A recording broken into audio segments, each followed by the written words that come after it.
न सिर्फ इसलिए मशहूर है कि ये बहुत खूबसूरत है, बल्कि इसलिए मशहूर है, पहलगाम ने जब मिलिटेंसी पीक पे थी, जब हालात यहाँ बहुत खराब थे, तब भी जम्मू कश्मीर के भाईचारे को जिंदा रखा, क्योंकि कभी भी जो अमरनाथ जी की यात्रा जाती है वो इन लोगों ने उसको जिंदा रखा। अभी इस वक्त तकरीबन सैकड़ों की तादाद में लोग पूरे कश्मीर में बंद है, जिसमें पहलगाम में तकरीबन 100 के करीब लोग जो बंद है।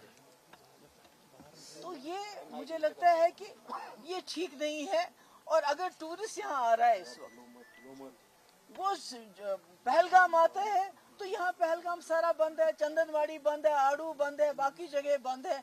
तो जब हमारा टूरिस्ट इस वक्त इतनी बहादुरी से मुल्क के से यहाँ आता है, वो कलेजा अपना पता नहीं किस चीज का बना के यहाँ पहुँचता है कि दिखाने के लिए कि मैं डरा नहीं हूँ, तो आपने उसका सब कुछ यहाँ बंद कर दिया है।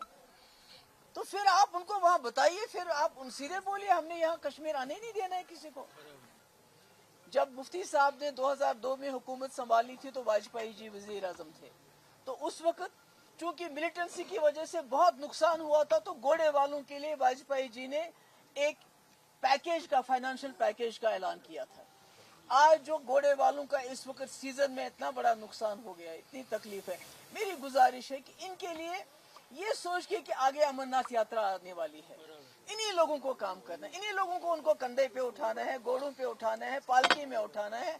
तो इसका ध्यान रखते हुए जो हमारे घोड़े वाले हैं उनकी कुछ मदद की जाए फाइनेंशियल, जो होटल वाले हैं, टैक्सी वाले हैं, सोमो वाले हैं, या दूसरे जो इस इंडस्ट्री के साथ जुड़े हुए हैं, उनका जो लोन पे इस साल का कम से कम इंटरेस्ट माफ होना चाहिए।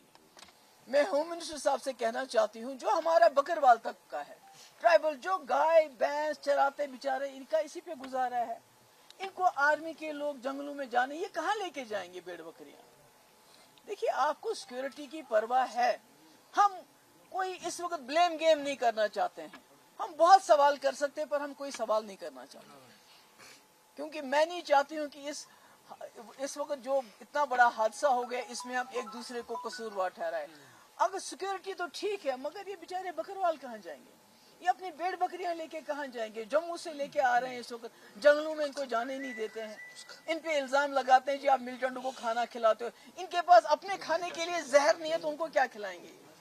कि आप कश्मीर के लोगों ने दिखा दिया, उनको जो करना था कर लिया, प्रोटेस्ट भी किया, हड़ताल भी की, खून भी दिया, सब कुछ दिया।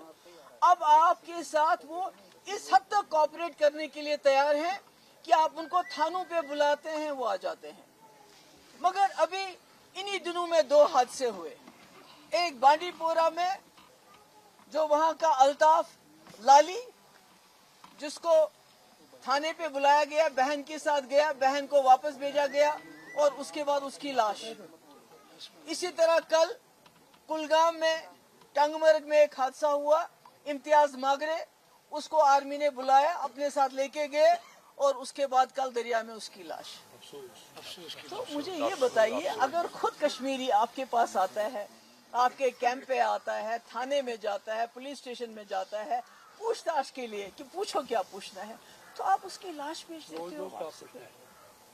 ऐसे कैसे? जो कश्मीरी ने एक कदम बढ़ाया आपकी तरफ, आप तो उसको धक्का दे रहे हो दोबारा। हम चाहते हैं कि जो कश्मीरियों ने इस बार पूरा दहशतगर्दी के खिलाफ एक कदम उठाया और मुल्क के साथ जुड़े हैं, आप भी खुदा के लिए इसको एक मौका समझ के इसका फायदा उठाइए। अगर वो एक कदम बढ़ते हैं, आप 2 कदम बढ़ाइए। ये पकड़ दकड़, ये लाशें दरिया से एनकाउंटर के नाम पे लाशें कश्मीरियों को देना बंद कर दीजिए। और मेरी ये भी डिमांड है लेफ्टिनेंट गवर्नर साहब से, जो बांडीपोरा में हादसा हुआ, बहुत गरीब है, उनके घर में खाने के लाले, बेचारा मिलिटेंट नहीं था, आप किसी को भी OGW का नाम देके उसको कत्ल करोगे क्या? कल जो आपने इम्तियाज को उधर मार दिया, वो भी बहुत गरीब है। जब तक आप उसकी इंक्वायरी करेगी, कम से कम इन फैमिलीज को कंपनसेशन मिलना चाहिए।